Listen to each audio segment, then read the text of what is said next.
persecuciones que vivamos en este mundo, la mayor bendición que el creyente podrá tener es que será parte del reino de los cielos. Jesús vendrá un día a terminar lo que un día Él predicó. No como los judíos que querían un rey que los liberara de la opresión romana. Jesús habla de un reino espiritual, el cual ha empezado a instalar en nuestros corazones y el cual un día será realidad, porque un día Él vendrá y no habrá más llanto y no habrá más dolor y estaremos para siempre y eternamente con Él. La persecución ha estado siempre formando parte a lo largo de la historia de la iglesia. La persecución ha formado parte de la vida de los creyentes. Cada uno de los evangelios sinópticos, que quiere decir parecidos o iguales, Mateo, Marcos y Lucas, nos narran en detalle la persecución de los creyentes, de algunos creyentes. Lo que algunos apóstoles tuvieron que pasar, lo que la iglesia ha tenido que pasar entre el periodo intermedio entre la vida terrenal de Cristo, es decir, y la segunda venida. Cristo vino 2 veces. Ya vino una vez y vendrá otra vez por su vez. Por eso Jesús dice en Lucas capítulo 21, versículo 12, pero antes de estas cosas os echarán mano y os perseguirán y os entregarán a las sinagogas y a las cárceles y seréis llevados ante reyes y ante gobernadores. ¿Por causa de qué decía Jesús? De mi nombre. La persecución empezó inmediatamente en la iglesia antigua y ha continuado desde entonces hasta nuestros días. En el mundo, en nuestros días, hay muchas personas que padecen diferentes sufrimientos y persecuciones. ¿Cuántos hemos sufrido de alguna manera? ¿Cuántos hemos sido perseguidos de alguna manera? En la mayoría de los casos, las personas sí sufren tribulación o persecución, las cuales pueden ser de índole social, política o religiosa. Pero quiero aclarar que esta persecución de la que Jesús habla en el capítulo 5, versículo 10, no es una persecución que se da porque usted tenga o no tenga dinero, por ser de un determinado país o determinado color. No es la que quizá usted dirá, aquí los hispanos sufrimos. No es de esa persecución que está hablando. No es por ser demócrata o republicano, y si vamos a nuestros países hay 2 partidos que son los máximos y usted o es de uno o es de otro. No es de ese tipo de persecución que Jesús está hablando. De la persecución que Jesús está hablando aquí es de la que se da a causa de la justicia, es decir, a los hombres que hace referencia a esta persecución, esta bienaventuranza, son aquellos que desean estar en armonía con Dios, vivir sometidos a su voluntad, sin importar, fíjese bien, el sufrimiento que pueda vivir.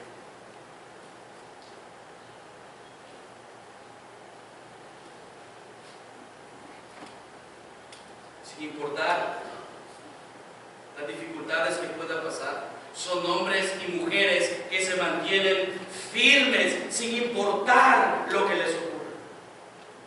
¿Podemos decir nosotros eso? ¿Podemos decir que nosotros nos mantenemos firmes en el Señor cuando me va mal? Cuando las cosas no salen como yo quiero. ¿Podemos decir nosotros que nos mantenemos firmes en Él sin importar lo que nos ocurra? Fíjese bien que los malos, las personas inconversas, no toleran a aquellos que son dotados por Dios. Por eso el versículo dice lo siguiente, vayámonos a Mateo capítulo 5, versículo 10, ¿lo tiene? Amén. Bienaventurados los que padecen persecución por causa de la justicia, porque de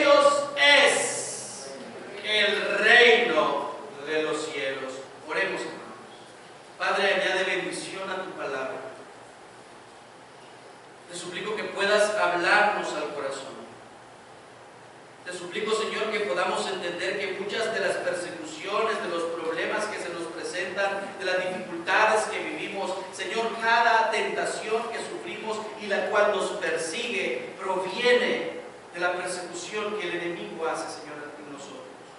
Y que esas personas también que nos persiguen y que sentimos que batallan contra nosotros, es porque también es parte de tu plan. Ayúdanos a entenderlo, Señor, y a mantenernos firmes sin fluctuar. En el nombre de Jesús. Amén. Entonces, hermanos, entrando en materia, ¿qué significa esta bienaventuranza?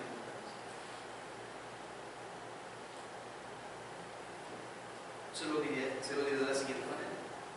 Ser justo, practicar la justicia, significa en realidad ser como el Señor Jesucristo. Por tanto, somos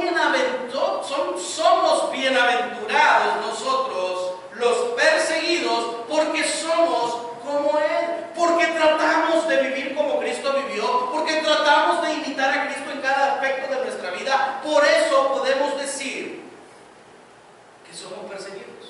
Y el mismo Jesús en Juan capítulo 15 dice lo siguiente: si el mundo os aborrece, sabed que a mí me ha aborrecido antes que a vosotros. Si fuerais del mundo, el mundo amaría lo suyo, pero porque no sois del mundo,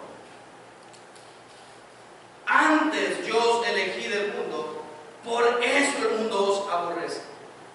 Acordaos de la palabra que yo os he dicho: el siervo no es mayor que su Señor. Y si a mí me han perseguido, decía Jesús, también a vosotros, estimados hermanos, os han de perseguir. Si hemos guardado la palabra, dice el versículo, también guardarán la vuestra. Los que busquemos imitar en cada área a Jesús, seremos perseguidos. Porque el mundo quiere que seamos como Él. Como Él se lleva, la señora inconversa se lleva las cosas del trabajo, llega tarde del trabajo. Hacer lo mismo tú. Poner que trabajaste 5 y solo trabajaste 2. ¿Y qué sucede cuando usted dice que no?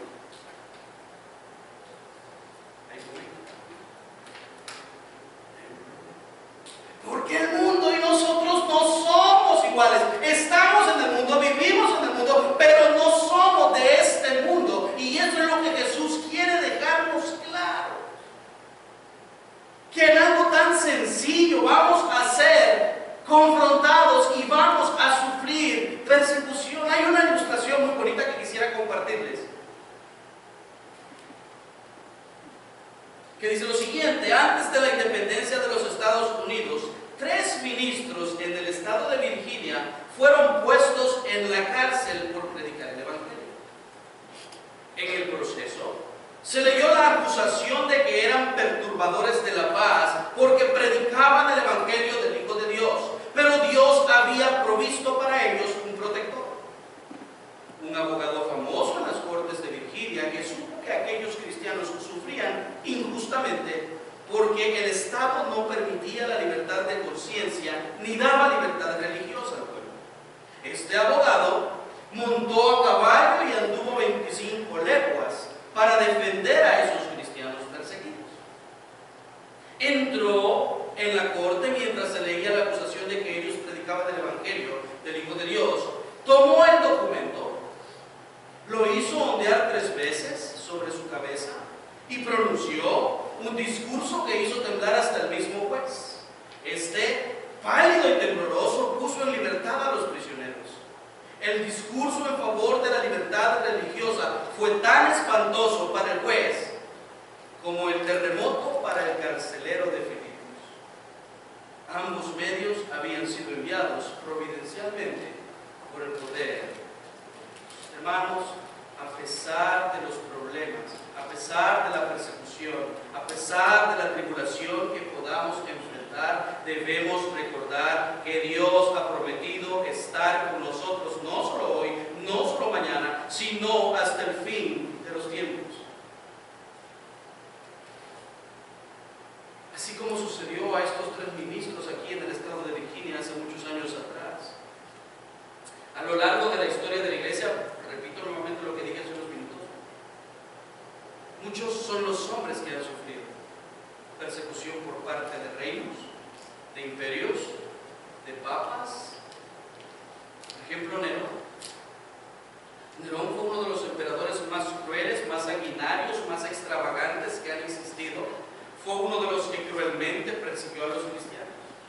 En los tiempos de la Edad Media, si usted se recuerda lo que fue la Santa Inquisición, un movimiento católico romano que se encargó de perseguir y dar muerte y de encarcelar y de castigar a todo aquel creyente que ellos consideraban hereje,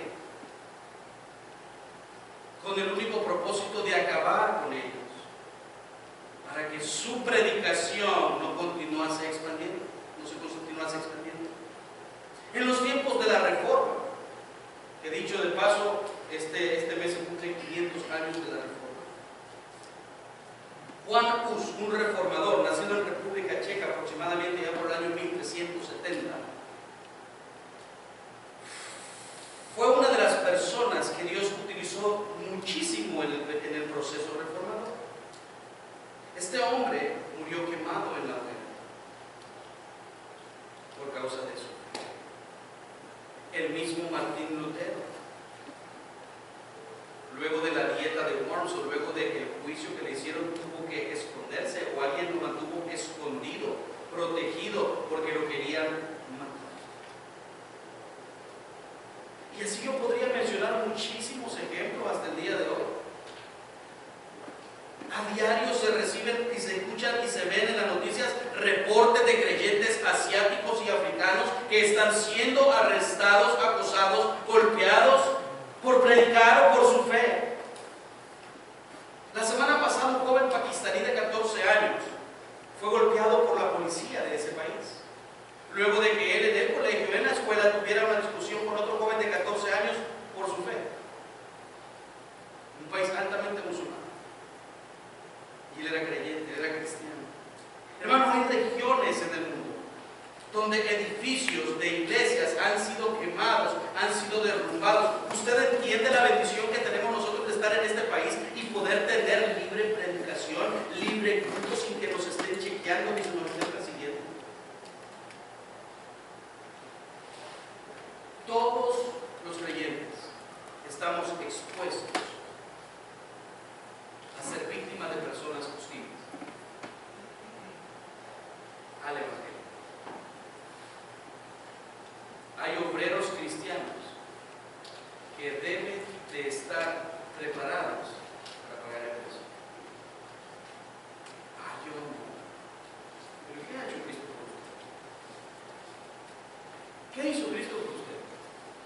¿Es que acaso valíamos nosotros lo suficiente como para que Cristo muriera por nosotros? ¿Es que acaso esta obra que yo estoy haciendo de predicación aquí, de hablar y de cantar, hermanos, si la Biblia dice que nuestras mejores obras son un trapo de inmundicia delante del Señor? No hemos hecho nada. Todo es de Él, todo es por Él, todo es para Él, y a Él solamente debe ser la gloria a través de los siglos y de los siglos y por los siglos. Amén. Debemos estar preparados para soportar, para saber cómo responder. Por eso Pablo, luego de ser apedreado en Listra, en Hechos capítulo 14, y dicho sea de paso, lo estaba leyendo antes de entrar al mensaje, al servicio, Pablo predicaba y luego de que ha sido apedreado, Pablo dice lo siguiente en Hechos capítulo 14, versículo 22, confirmando los ánimos de los discípulos, exhortándoles a que permaneciesen en la fe y diciéndoles: es necesario que a través de muchas tribulaciones entremos en el reino de Dios. Entonces, podemos decir que la persecución y los problemas y la enfermedad y la falta de dinero y los problemas con nuestros padres en el hogar y los problemas que son tribulaciones, menciono todo eso porque eso causa en nosotros ¿qué? Tribulación. Ya no dormimos,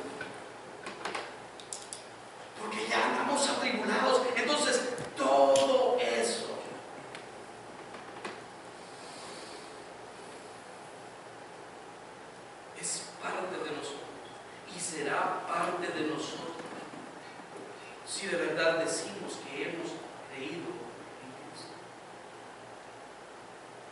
Que la predicación de nuestros días nos hace creer que desde el momento en que nosotros venimos a Cristo todo va a ser color de rosa.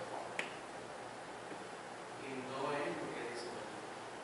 Sufre penalidades como buen soldado de Jesucristo, sabiendo y conociendo que usted no está solo porque Él está con nosotros.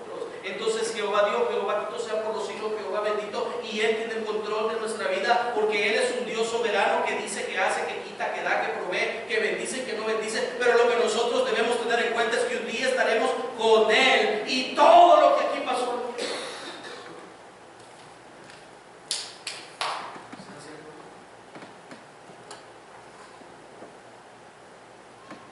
Hermanos, no ha habido ser humano sobre la faz de la tierra hasta el día de hoy que haya vivido, hablado con la santidad, la sabiduría, el conocimiento y la verdad con la que Jesús habló. Jesús decía palabras, por ejemplo, en Juan 14:9, esos versículos no están allí, por cierto. Jesús le dijo: tanto tiempo hace que estoy con vosotros y no me has conocido, Felipe. El que me ha visto a mí, decía Jesús, ¿ha visto a quién? ¿Cómo pues dices tú, muéstranos a mí? En Juan 6:47 Jesús dice: de cierto os digo, el que cree en mí tiene ¿qué? Vida eterna. En Juan 14:6 Jesús dice: yo soy el camino, yo soy la verdad y yo soy la vida. Por eso mismo Jesús nos advierte en Mateo capítulo 10 versículo 22: y seréis aborrecidos de todos por causa de una sola cosa, de mi nombre. Mas el que persevere hasta el fin, este será salvo. La gente del mundo no soporta escuchar estas cosas. La gente del mundo no entiende el mensaje de salvación, porque para el mundo es locura, y porque la gente está muerta, está cegada en sus delitos y pecados, y el príncipe de este mundo, Satanás, el calumniador, el mentiroso, él los tiene cegados y atraídos y en sus manos. Son guiadas por él, son alimentadas por él. Por eso quiero decirle, hermano, que lo primero que el creyente debe entender, o lo primero que debemos nosotros como creyentes entender, es que debemos aprender a vivir en medio de la persecución. Y es lo que dice Mateo capítulo 5 versículo 11. El siguiente versículo: bienaventurados, dichosos, alegres sois cuando por mi causa os ¿qué? Os vituperen y os persigan. ¿Y qué más dice el versículo? Y digan toda clase de mal contra vosotros mintiendo. La Biblia Nueva Traducción Viviente lo dice de la siguiente manera: Dios los bendice a ustedes cuando la gente les hace burla. Sí, qué bonito lo dice la Nueva Traducción Viviente, y se me olvidó ponérselo ahí, así que I'm sorry, ¿verdad?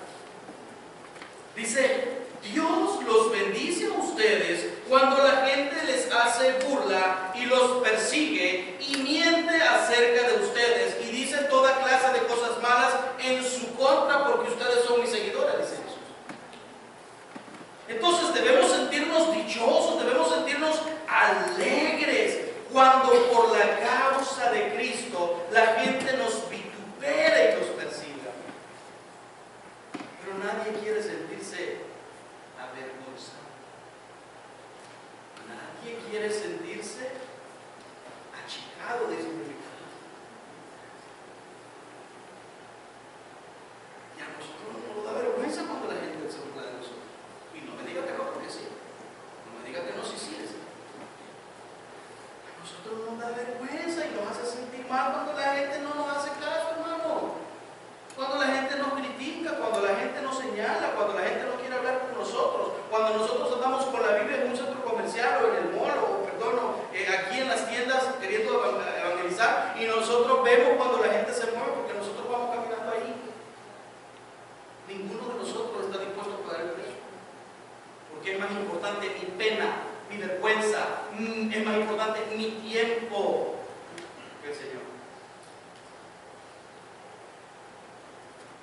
Bienaventurados cuando por mi causa os vituperen.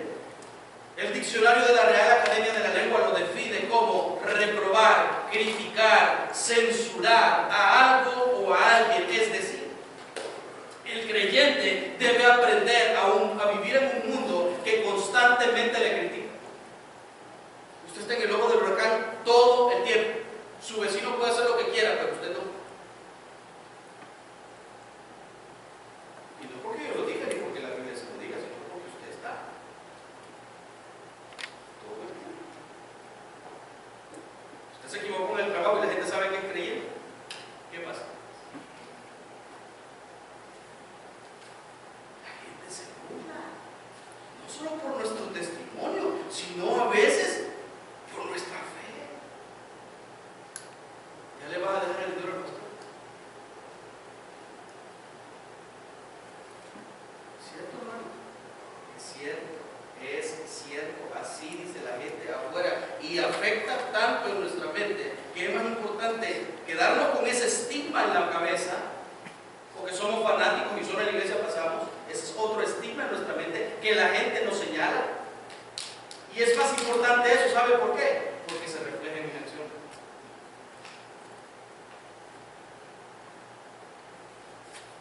No estoy haciendo referencia al dinero,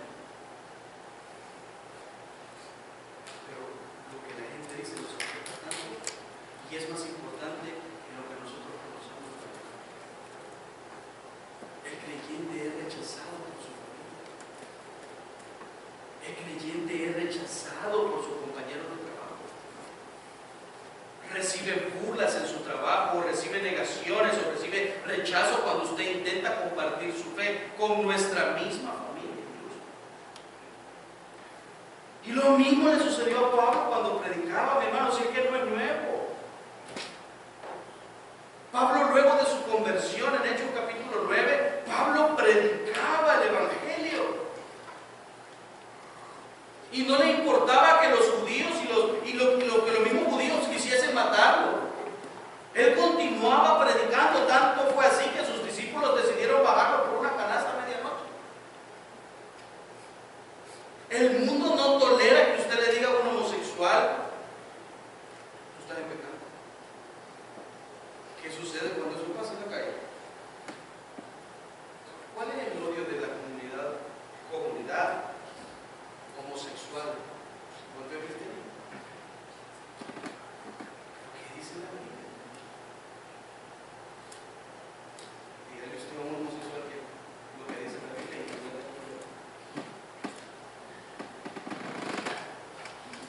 siempre y cuando lo diga con amor, con humanidad.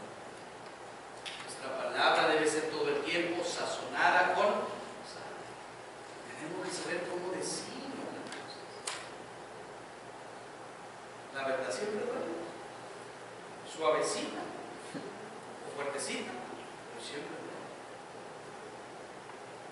No tiene mucho que ver cómo nosotros lo decimos.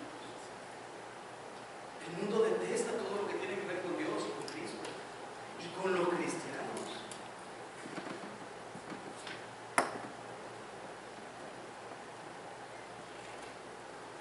Hermanos, yo le quiero preguntar algo. ¿Quiénes persiguen a los budistas?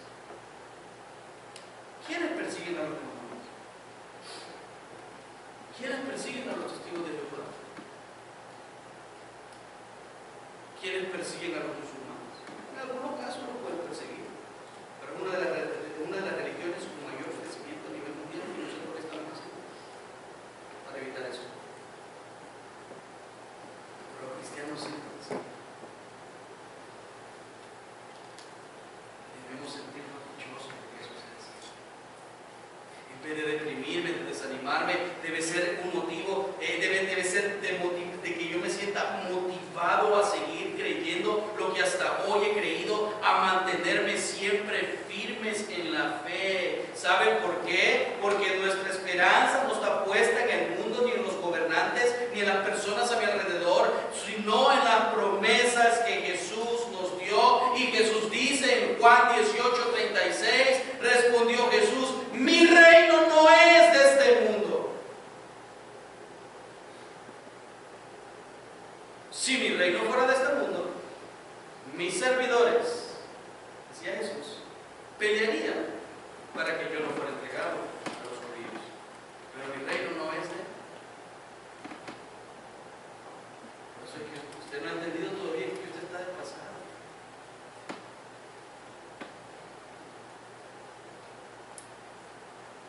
Y por lo tanto, cualquier persecución o tribulación es pasajera. Esperemos y confiemos en el Señor. Confiemos en Él. Cambiemos nuestra vida. Seamos fuertes, mantengámonos firmes sin fluctuar, dice la Escritura. ¿Sabe por qué? Porque debe haber mayor gozo en la vida del creyente cuando lo que se dice de los creyentes es mentira. Mire lo que dice la segunda parte del versículo 11. Bienaventurados sois cuando por mi causa os vituperen y os persigan y digan toda clase de mal contra vosotros, ¿qué? Mintiendo. Mire, voy a aclarar algo. No estamos hablando de cuando en ocasiones se escucha de actos pecaminosos, inmorales, de pastores y miembros de iglesia. Estamos hablando de eso.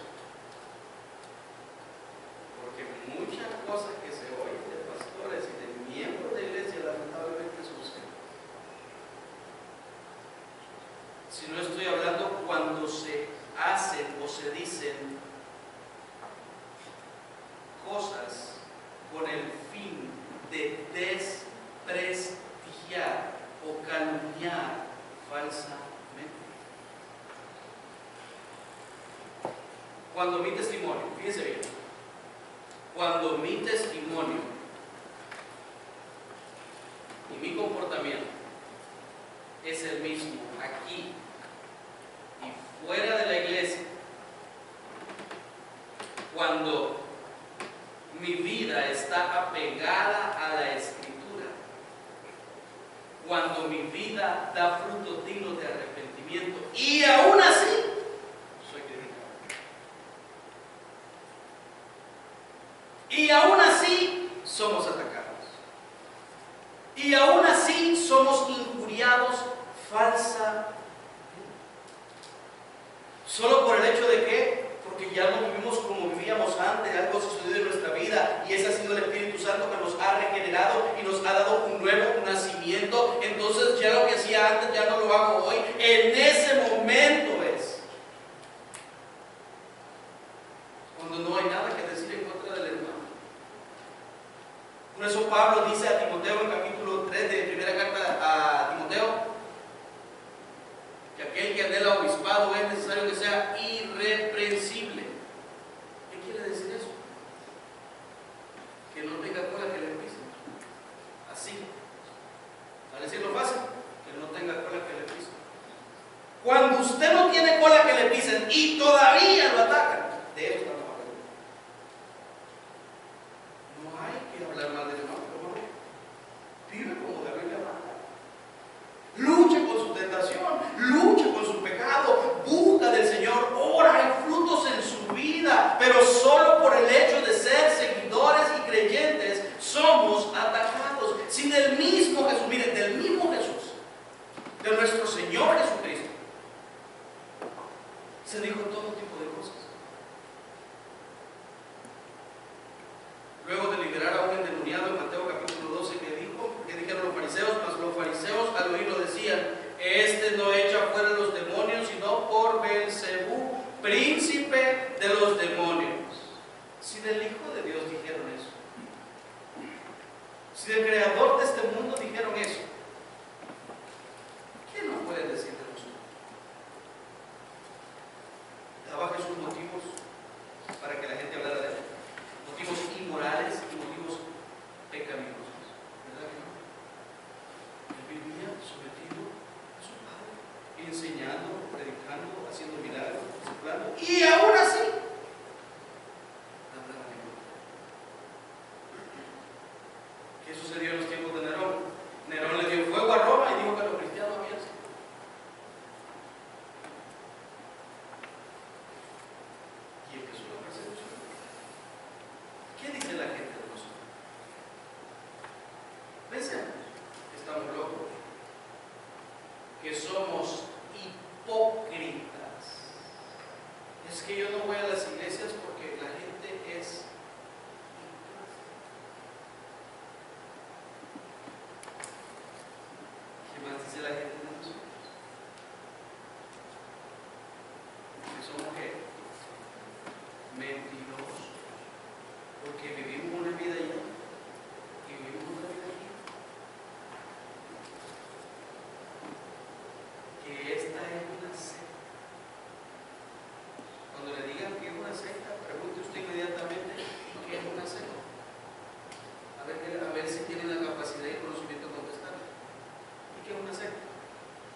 que la predicación es mentira.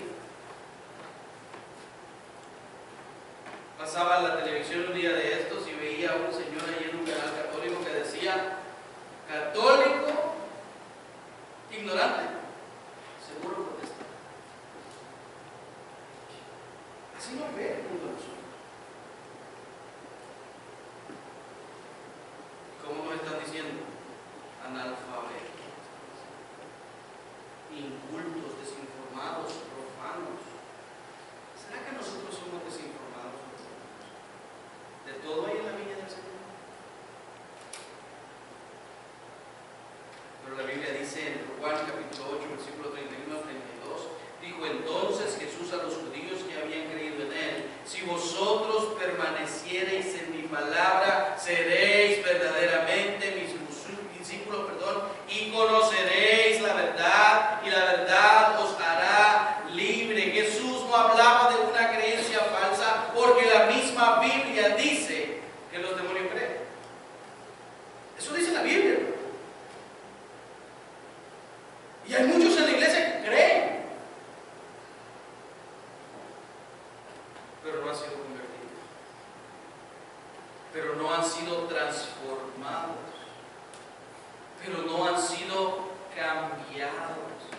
Debemos dar gracias a Dios, hermanos, de que la verdad del Evangelio en Cristo Jesús nos ha hecho verdaderamente libres. Por lo tanto, ya para concluir, el creyente debe sentirse gozoso por cada prueba y por cada dificultad que usted esté viviendo en esta tierra, por cada persecución, por cada problema. Hermano, dele gracias a Dios y en vez de molestarse, alégrese, porque es necesario que a través de todas esas pruebas nosotros entremos al reino de los cielos. Mira lo que dice el versículo 12: gozaos y alegraos, porque vuestro galardón es grande. ¿Dónde dice?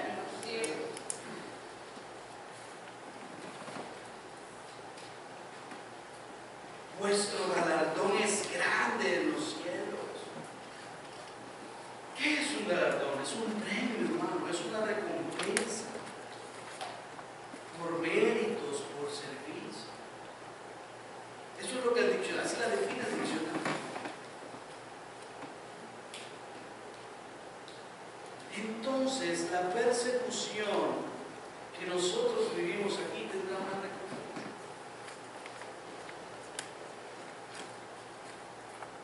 Y no estamos hablando de un salario, porque nosotros cuando decimos recompensa, usted se imagina $100,000, que no caería mal a nadie. No estamos hablando de eso. Estamos hablando de una recompensa de gracia. Llegará un día en que no habrá más llanto, en que lo que antes o ahora nos aflige, llegará un día en que ya no nos importará, porque ya no existirá y estaremos para siempre con Dios, como dice Revelación, estoy diciendo Apocalipsis, que es revelación en inglés, y eso quiere decir Apocalipsis, revelación, pero aquí quiero llegar: estaremos para siempre. Por eso Pablo en la segunda carta a los Corintios capítulo 4 versículo 7 llama a la tribulación de esta manera. Y miren cómo le llama.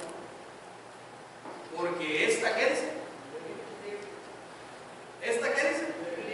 Leve. ¿Te golpearon el carro? No, fue leve.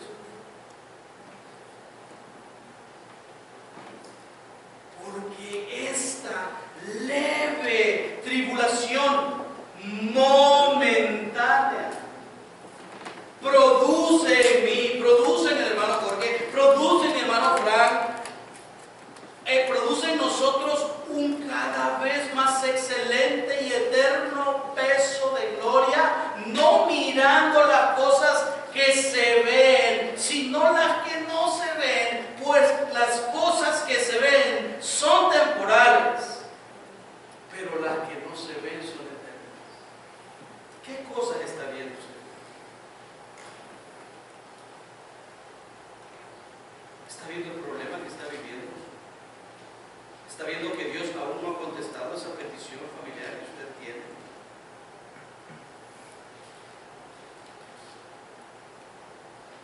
¿Cuáles son sus sufrimientos el día de hoy? Piensen. Yo tengo los míos propios. Y creo que no los tiene usted como los que yo tengo, no los tiene usted. Y de la misma manera, lo que usted tiene, gracias a Dios, lo tengo yo. Y de la misma manera ustedes. Porque no podemos ir a los mujeres. Y todavía empatamos. ¿Qué le mantiene?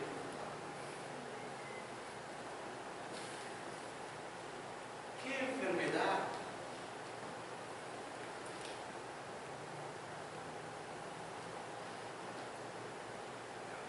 ¿Qué enfermedad a usted no lo deja vivir tranquilo? ¿Qué es lo que usted está viviendo aquí, ahorita, en este momento, que usted dice, eso nunca va a terminar? Y si va a terminar.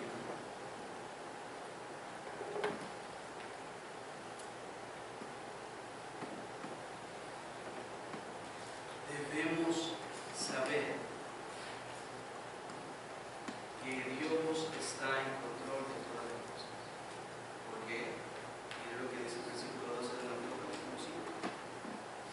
Gozaos y alegraos, porque vuestro galardón es grande en los cielos, porque así que dice, porque así persiguieron a los profetas que fueron antes. ¿Y a dónde están todos esos profetas? Hebreos capítulo 11, que vaya a su casa. Son como 50 versículos, pero usted va a leer ese capítulo y usted va a entender a dónde están esos profetas. Y ese mismo lugar es donde usted va a estar. Si usted se ha arrepentido de sus pecados, como dice Marcos 1:15, y ha puesto su fe en Él, arrepentidos y creer en el Evangelio. Pero más importante, hermanos, que alguna recompensa que ellos puedan haber recibido,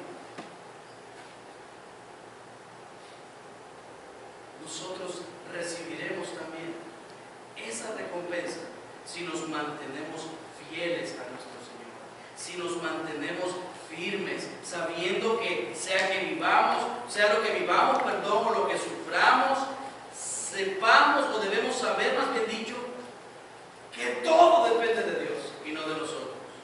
Por eso la Escritura afirma en Colosenses capítulo 1, versículo 27, a quienes Dios quiso dar a conocer las riquezas de la gloria de este misterio entre los gentiles, que es Cristo en vosotros, la esperanza de gloria.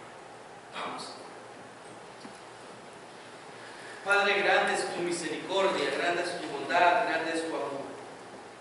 Gracias te damos, Señor, porque tu palabra nos alienta, tu palabra nos anima, tu palabra nos motiva, tu palabra, Señor, nos capacita para saber esperar, para saber confiar.